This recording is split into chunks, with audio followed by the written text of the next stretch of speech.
video I introduced security elements, which are the core building block to create a track data model that can be used to implement an automated block system just using the microcontroller that already sits in my CTC panel.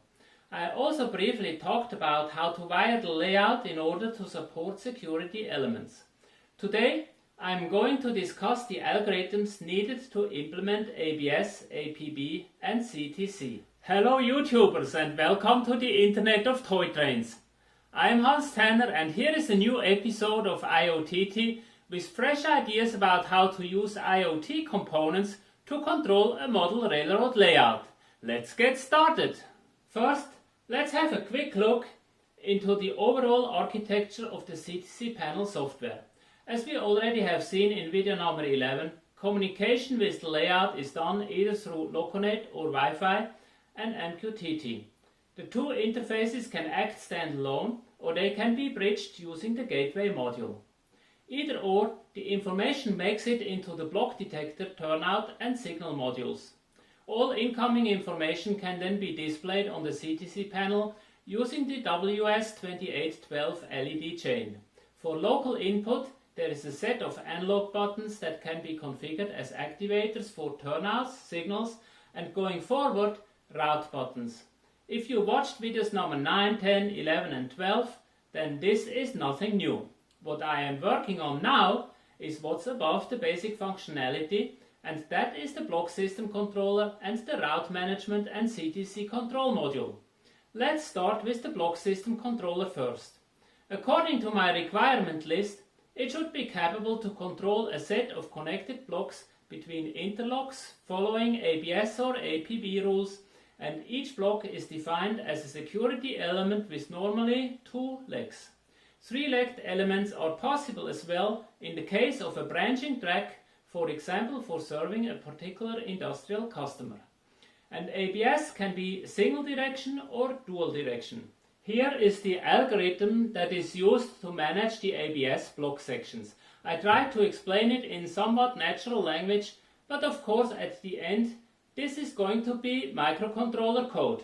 The core functionality of an ABS is to display the speed that is allowed in the block the train is entering as a function of the occupancy status of that block combined with the speed that is allowed in the next block. In case the block has a turnout, its position is considered in the calculation as well.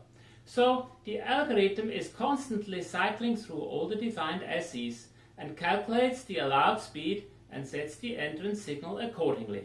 Here's the algorithm in detail. First, check the occupancy sensor. If the block is occupied, the target speed to enter the block is 0.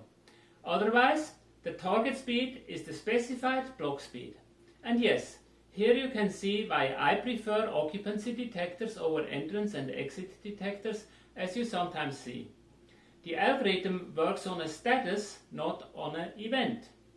The advantage of a block detector in the form of a current sensor is that it does not need initialization when you start up the layout, and it detects a train along the entire block, not just at the beginning and the end. So, if you have the choice, use block detectors for the block system.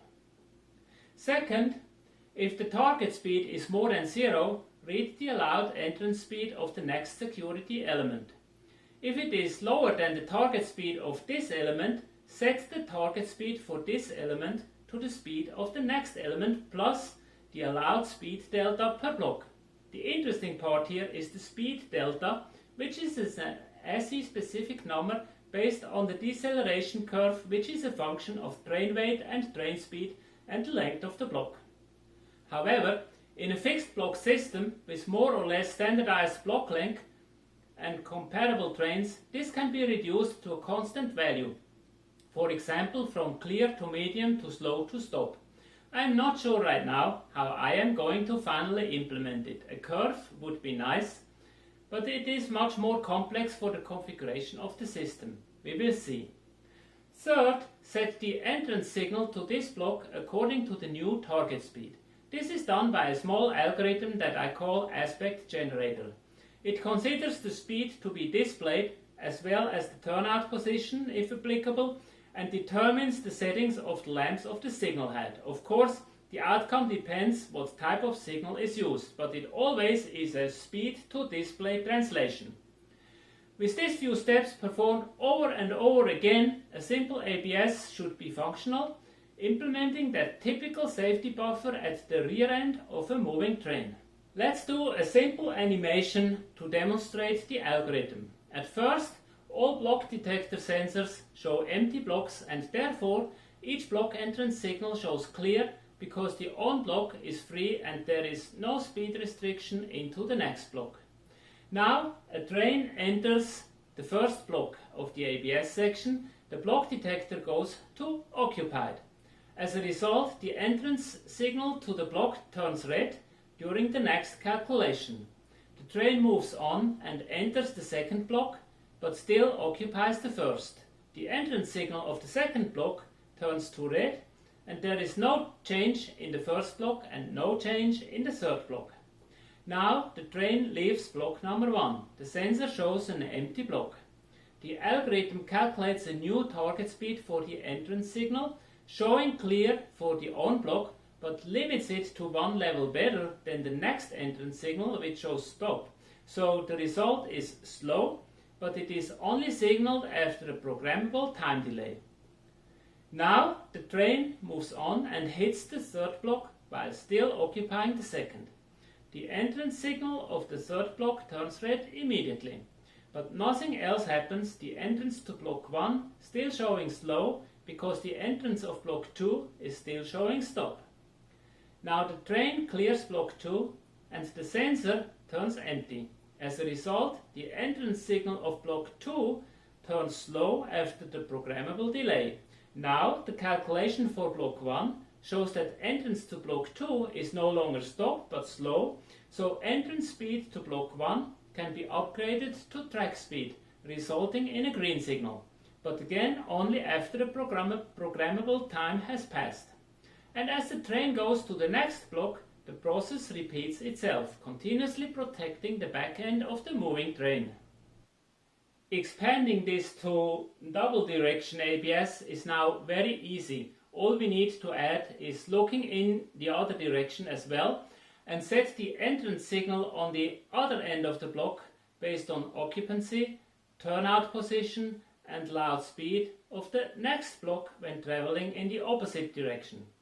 Doing this effectively creates a security island around the train, protecting the front and back end. However, as we have seen in video number 21, we need to extend the length of the island to 2 signals showing red in front of the train in order to fully protect against an oncoming train. So, in front of the train, the actual block as well as the next show a halt signal, and only the next block will show slow. APB is a little more complex, as the travel direction of the train needs to be considered for the tumble down. To implement this, we need 2 direction flags, one for each direction, and we need to process the occupancy status change, not just the status itself, so we need to have a variable that keeps track of the occupancy status. If the SE is the first in an APB section, it will set the corresponding flag when a train enters the SE and the occupancy status is changing. This sets the direction of the entire section, as the other SEs will copy the direction flag and set the inbound signal to halt, effectively triggering the tumble down.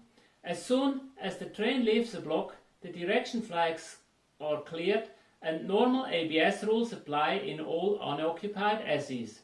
If a second train follows in the same direction, the process repeats. However, the tumble down can only take place up to the current location of the first train.